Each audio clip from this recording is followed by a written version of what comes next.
Assalamualaikum warahmatullahi wabarakatuh. Kenalkan kami dari kelompok 4, Filsafat Islam.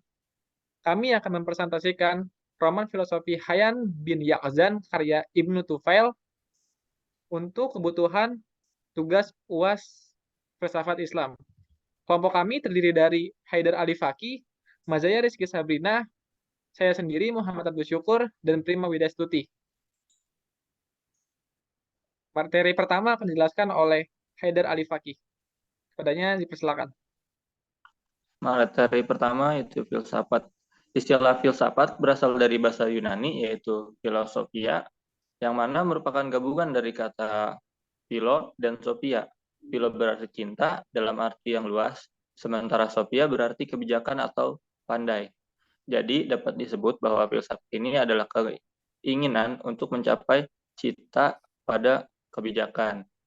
Secara umum, filsafat adalah sebuah ilmu yang berusaha mencari sebab secara mendalam berdasarkan pemikiran dan akal manusia.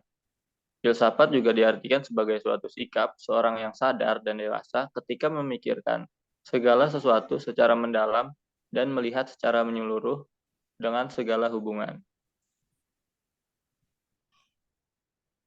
Selanjutnya, biografi Ibnu Tufail. Ibnu Tufail memiliki nama asli yaitu Abu Bakar Muhammad bin Abdul Malik bin Tufail al-Qaisi al-Andalusi, adalah seorang filsuf, dokter, dan pejabat pengadilan Arab Muslim di Andalusia. Dia lahir di Guadix dekat Granada sekitar tahun 506 Hijriah atau 1110 Masehi. Ibnu Tufail merupakan murid dari Ibnu Bajjah. Ia pernah menjadi sekretaris untuk penguasa Granada dan kemudian menjadi wazir dan dokter untuk Abu Yakub Yusuf, penguasa Spanyol Islam di bawah pemerintah Muwahhidun. Ibnu Tufail meninggal di Maroko.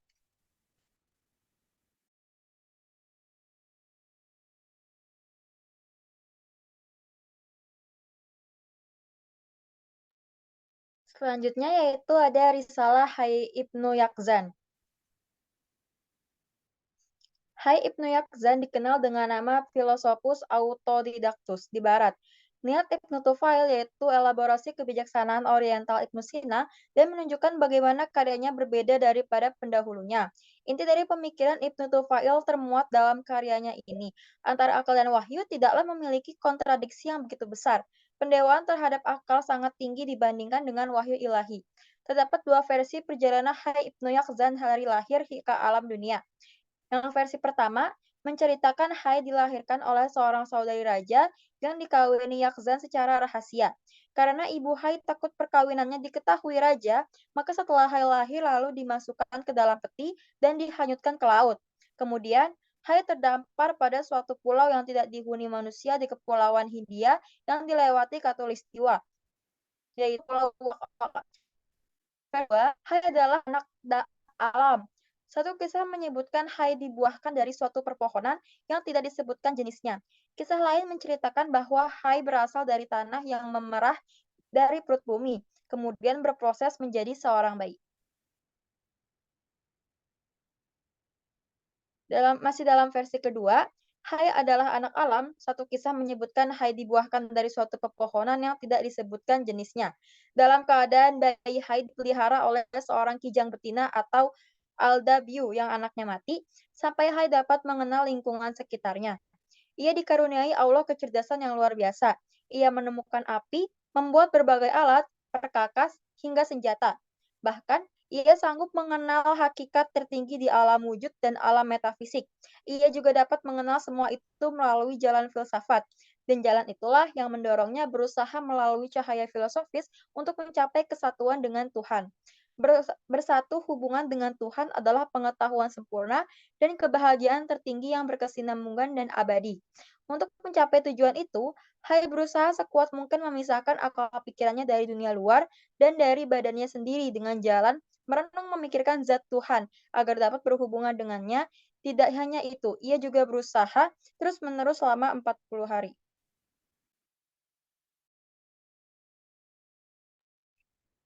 Beberapa fase yang dilewati pada perjalanan Hayy ibn Yaqzan. Fase pertama, Hayy dipelihara seekor kijang hingga ia dapat belajar tindak tunduk dan bahasa hewan sekelilingnya. Ia mulai menutupi tubuhnya, membuat tempat berteduh.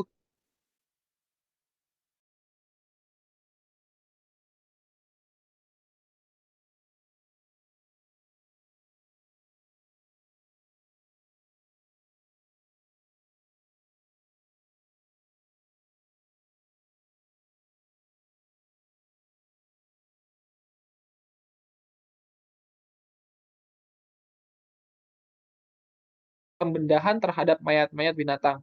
Pada tahap ini pula, ia mengetahui fungsi anggota badan dan daya yang menggerakkannya. Fase ketiga, Hayy mulai mengetahui api, kegunaan dan sumber dayanya.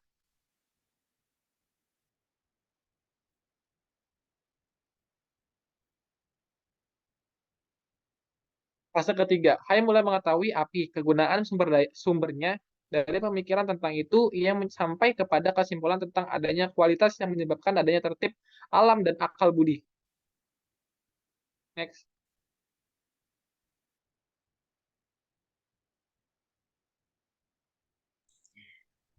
Selanjutnya, fase keempat, Hayy mulai mengetahui kesatuan dan keberagaman pada jasad dan jiwa yang telah diamatinya. Pada tahap ini, ia telah sampai kepada generalisasi dan klasifikasi berdasarkan kesatuan dan keberagaman itu. Fase yang kelima, Hayy melihat ke atas dan memperhatikan benda-benda langit. Dari pengamatannya itu, ia mengetahui astronomi. Namun, yang lebih penting lagi, dengan melihat ketertiban dan keteraturan serta pergerakan dan perubahannya, ia memikirkan kesamaan dengan bumi atau makhluk bumi dan menyimpulkan kepastian adanya penggerak tertentu yang sama untuk semuanya.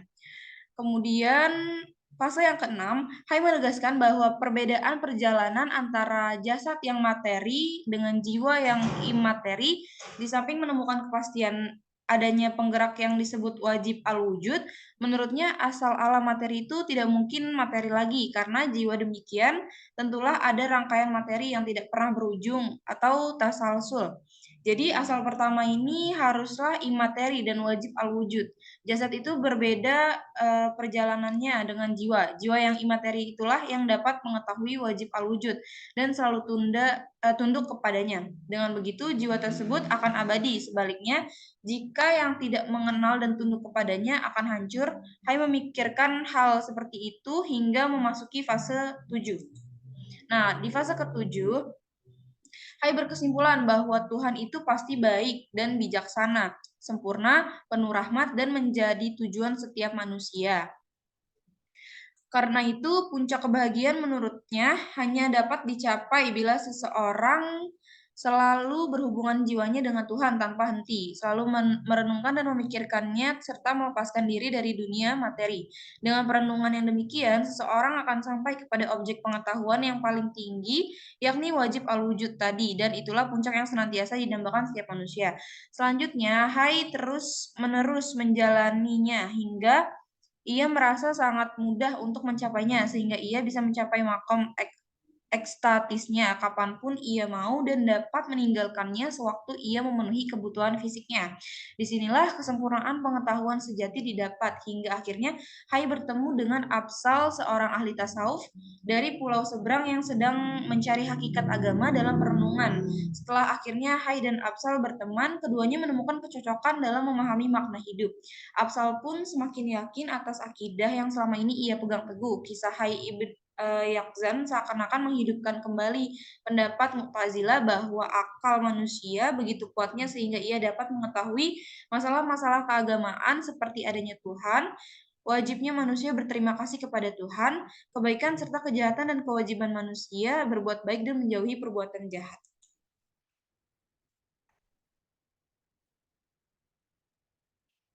Baik, sekiranya begitulah hasil presentasi kami tentang roman filosofis Hayyan bin Yaqzan karya Ibnu Tufail. Mohon maaf apabila ada salah ucapan dan perkataan. Wassalamualaikum warahmatullahi wabarakatuh.